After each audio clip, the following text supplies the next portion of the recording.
Hoy el gas es protagonista en la economía y en millones de cocinas del país, pero su futuro genera preocupación. Aunque es clave para hogares e industria, las cifras advierten un desequilibrio. El consumo sube mientras la producción y las reservas bajan. Ese tema será a propósito analizado la próxima semana en el Congreso de Naturgas, donde también tendremos un debate con los candidatos a la presidencia de la República. Nuestra compañera Laura Rojas tiene una invitada para conversar sobre esta situación. Laura, adelante.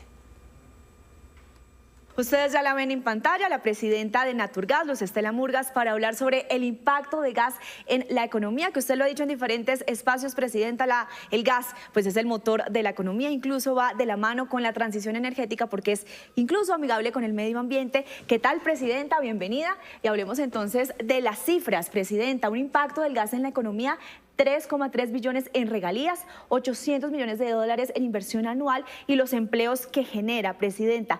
Todas estas cifras, ¿cómo ha sido ese sector, cómo ha sido ese trabajo con las empresas precisamente para que el gas pues tenga estas cifras que acabamos de presentar? Así es, Laura, tú lo has dicho de una mejor manera. El gas no solamente tiene una incidencia en la economía nacional, también lo tiene en la economía de los hogares colombianos.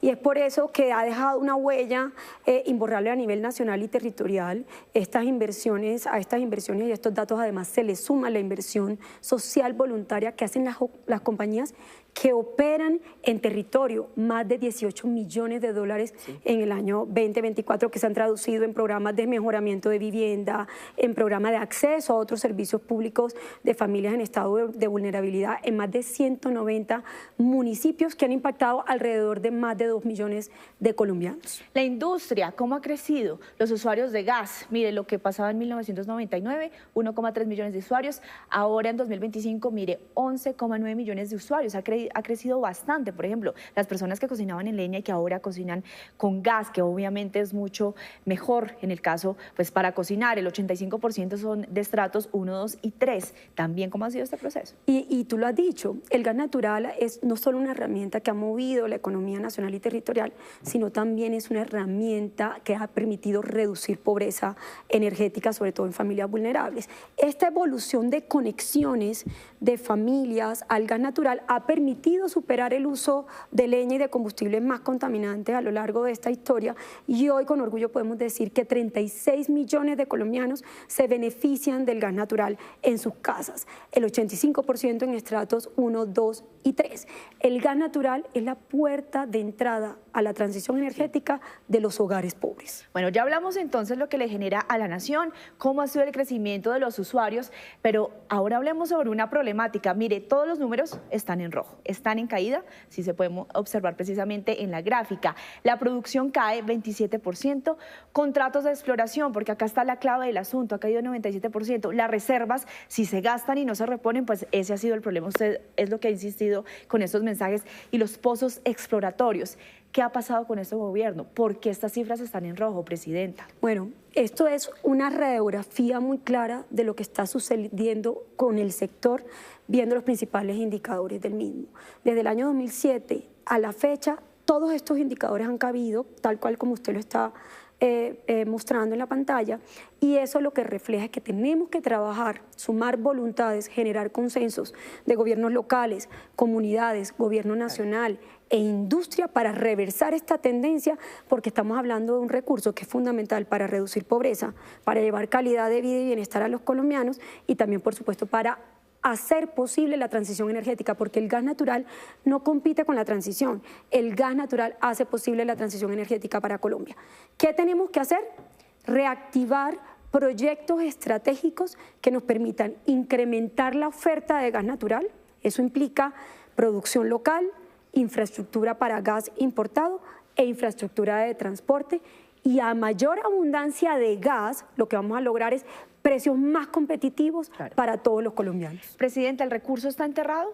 Porque eso es lo que ha dicho muchos sectores, que tenemos Colombia tiene gas, Colombia tiene gas, el gas está atrapado en el subsuelo. Hemos identificado que en el subsuelo colombiano hay gas tanto en áreas continentales, principalmente en la costa atlántica, Córdoba, Sucre, Cesar, en el norte del departamento del Santander también, y también costa afuera, en el Mar Caribe, hemos descubierto un potencial que incluso podía alcanzar a abastecer al final de esta década el 45% de la demanda total del país. Pues bien, hablemos sobre el déficit de gas a futuro. Nuevamente, la gráfica lo dice todo. Mire cómo ha venido aumentando. En 2000 a 2030 estaríamos en el 57% si no se hace lo que veíamos en la anterior presentación. ¿Qué hay que hacer a futuro? Bueno, sin lugar a dudas hay que destrabar los cuellos de botella que hoy han demorado la entrada de los proyectos estratégicos tanto en exploración y producción como en infraestructura. ¿Eso qué implica? Y me atrevo a concluir, sí, Laura, y compartirles a los televidentes que el problema de Colombia no es de recursos. El problema de Colombia es la demora en la entrada de los proyectos. Si nosotros no aceleramos la entrada de los proyectos, pues vamos a tener una mayor dependencia de gas importado. Pero además recordemos, el gas importado nos ha permitido hoy evitar que haya una suspensión del servicio y una interrupción del servicio. Y a largo plazo puede esa infraestructura de importación permitirnos tener confiabilidad, que frente a algún imprevisto que se presente en la producción, en la infraestructura, podamos rápidamente sumar gas importado para evitar la suspensión del servicio. Es más costoso no tener el servicio de gas que tenerlo inclusive a precios de gas importado. Pero es importante tener ese abastecimiento, esa seguridad en el país. Mire lo que está pasando a nivel internacional, la guerra en Medio Oriente. Nos deja como ejemplo que el país, se lo pregunto, ¿debe entonces entrar en esos procesos para tener nuestro propio gas? Nosotros necesitamos habilitar todas las fuentes de gas natural, tanto de gas local, gas nacional, producto de ese potencial que tenemos atrapado en el subsuelo, pero también habilitar las fuentes externas, tanto de infraestructura de gas natural licuado, que se transporta y llega a Colombia vía marítima, pero también, por supuesto, gas que pueda traerse en estado gaseoso de los países vecinos. Entonces, tenemos que habilitar todas las fuentes, porque tener garantizado el suministro y el abastecimiento de gas para esos 36 millones de colombianos y en abundancia nos va a permitir también tener competitividad, que la industria, que también produce los principales bienes que consumen las familias colombianas, también puedan tener un recurso que es no solamente de bajas emisiones, sino también asequible para poder tener bienes a mejores precios para los colombianos. Hablemos hacia futuro. Vemos aquí pues una división importante sobre los proyectos estratégicos de gas en Colombia en cuanto a lo que tiene que ver con la producción, importación, que usted lo acaba de mencionar, y transporte. Esto es a futuro. ¿Cómo está trabajando el país precisamente para que estos proyectos salgan adelante y que está toda la cadena de producción? Se requieren reglas estables para que haya inversión y se requiere inversión para que haya seguridad energética. Estos proyectos, estos 10 proyectos que inicialmente hemos identificado desde la industria del gas natural, nos van a permitir garantizar el suministro de corto, de mediano y de largo plazo. En todos los segmentos, tanto en infraestructura, importación y transporte, como en exploración y producción en gas que se puede producir en el territorio nacional.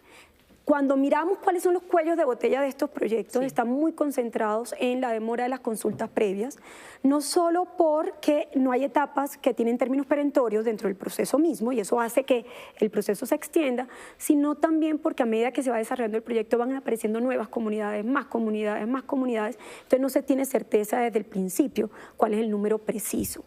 Necesitamos acotar y que bajo un sistema, inclusive con tecnología, se pueda tener claridad de cuáles son las comunidades que tienen presencia, que esas sean las que haya que consultar para que a la medida que se vaya ejecutando el proceso no aparezcan nuevas comunidades que dilaten la entrada en operación.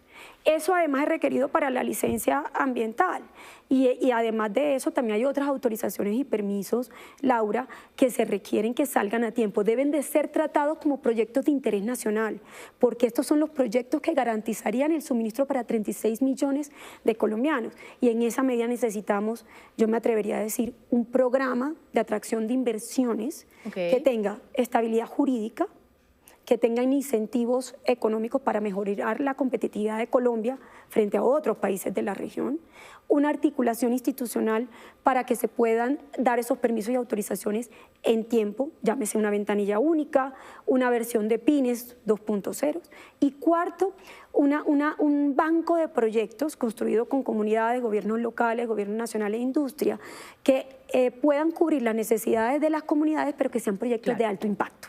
Bueno, antes de terminar, y justamente estábamos hablando sobre lo que se debe hacer a futuro. Usted está hablando, pues, tener como coherencia con esas políticas públicas, las licencias ambientales, las consultas previas y caminar hacia adelante como país. Y precisamente la otra semana pues se va a llevar a cabo el Congreso de Naturgas. Este se hace anual, en este caso va a ser del 14 al 17 de abril. Pero hay algo adicional, vamos a tener un debate presidencial con el sector energético el 16 de abril, donde van a estar los candidatos para hablar sobre este sector y que además por primera vez pues se va a hacer sobre con estos gremios, el tema energético, el tema de hidrocarburos, un tema de país bastante importante y que mueve efectivamente la economía. ¿Qué esperan ustedes conocer sobre las propuestas de los candidatos, Presidenta? Laura, lo primero es que todo lo que está relacionado con la energía está relacionado con el bienestar de las personas. Y en ese orden de ideas, el sector minero energético se convierte en uno de los asuntos de principal prioridad para el gobierno que llega, inclusive también para el Congreso de la República que comenzará a mediados de este año. Por eso los gremios del sector minero energético hemos hecho una alianza con Caracol Televisión, con Blue y con la plataforma Ditu para llevar a los candidatos presidenciales a que hablemos puntualmente de los desafíos y de las oportunidades, pero además de lo que van a hacer en esos primeros 100 días de gobierno para revertir las tendencias de los indicadores que acabamos de ver en el sector del gas, que tampoco son muy distintos en el sector minero energético. Entonces vamos a estar de la mano de ACP, Andesco, ANDEC, ACM, la ANDI, Naturgas y por supuesto toda la cadena para mostrarles cuáles son esos desafíos. Necesitamos incrementar oferta de gas para lograr competitividad en beneficio de todos los colombianos. Presidenta, muchísimas gracias, por supuesto, allá nos vemos para hablar sobre este sector tan importante en el Congreso de Naturgas, en el debate que ustedes pues ya conocen. La cita es el 16 de abril a las 7 de la noche y vamos a conocer esas propuestas de los candidatos precisamente en este sector tan importante que mueve la economía del país. Así es, muchísimas gracias, Laura. E insistimos en la invitación.